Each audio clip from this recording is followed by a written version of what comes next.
Depois do Shoujo do Gekiga serem muito bem definidos, tiveram outras duas obras extremamente importantes, que são clássicos não só dos mangás, mas sim dos quadrinhos de maneira geral. Estou falando de uma das maiores obras, se não a maior obra de Osamu Tezuka, também conhecido como Deus dos Mangás, e um dos melhores e mais conhecidos mangás shoujo de todos, que vai ser muito mais além de um mangá de menina.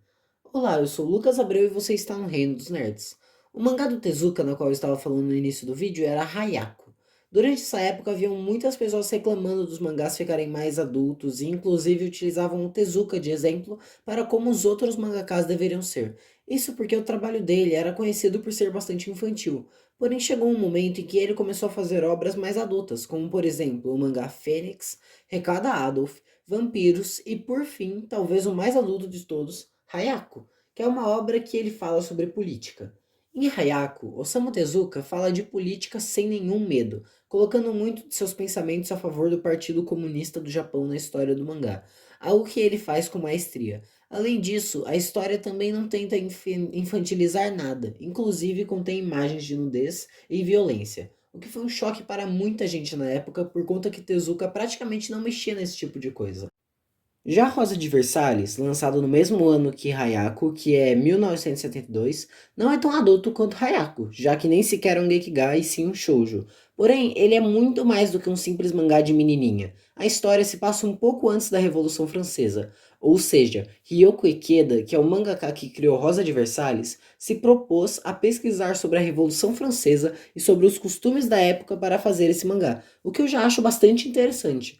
Porém, a melhor parte não é nem isso, é a história do mangá, que pode parecer meio genérica, mas é muito legal. A história é de uma menina chamada Oscar. Acontece que seu pai a criou como se fosse um menino, e passando muito tempo, Oscar cresce e se torna a capitã da Guarda Real. E por conta disso, agora ela deve proteger Maria Antonieta. Acontece que não é só isso. Por ser um shoujo, também precisa ter um romance. Então Oscar tem ao seu lado seu amigo André, que é apaixonado por ela.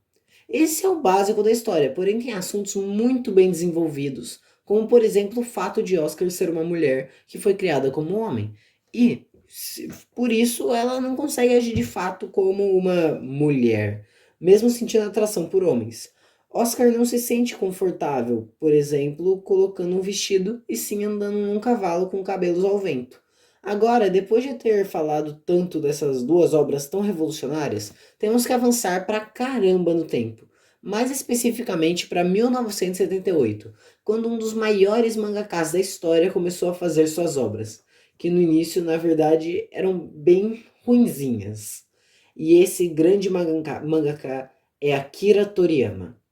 O primeiro trabalho publicado por Toriyama foi Wonder Island, que não fez sucesso e também não tem nada de muito especial. O traço de Toriyama não era tão brilhante como virá a ser futuramente. As piadas, por mais que sejam boas, não se comparam ao que ele fará mais pra frente. E quanto à história, bom, isso nem importava para ele. Porém, tudo isso mudou em 1980, quando Kazuhiko Torishima, o editor de Toriyama, teve a ideia de colocar uma protagonista feminina na história, algo que Toriyama achou que não era certo. Isso porque para ele não fazia sentido colocar uma protagonista feminina numa revista para meninos. Mas no final, ele acabou seguindo os conselhos de Torishima e criou o mangá Dr. Slump, que foi uma febre no Japão. Na época, havia diversas meninas imitando a personagem do mangá, cujo nome era Arali. O mangá de Toriyama conseguiu pegar todos os públicos. As meninas da época começaram a comprar as revistas voltadas para o público masculino, algo que não era nada comum. Isso porque o mangá e o anime Dr. Slump era como os mangás antigos do Tezuka. Não eram necessariamente para meninos ou para meninas, e sim para os dois públicos. E no fim, Dr. Slump chegou a vender mais de 35 milhões de cópias entre 1980 e 1984, que foi o tempo em que Toriyama fez o Dr. Slump. E esse foi o vídeo de hoje, eu espero que vocês tenham gostado, porque dá muito trabalho fazer esse tipo de vídeo esse tipo de vídeo histórico. Deixem um like se gostou do vídeo, inscrevam-se no canal para mais vídeos como esse e compartilhem com as pessoas que gostam desse tipo de vídeo. Até a próxima e tchau!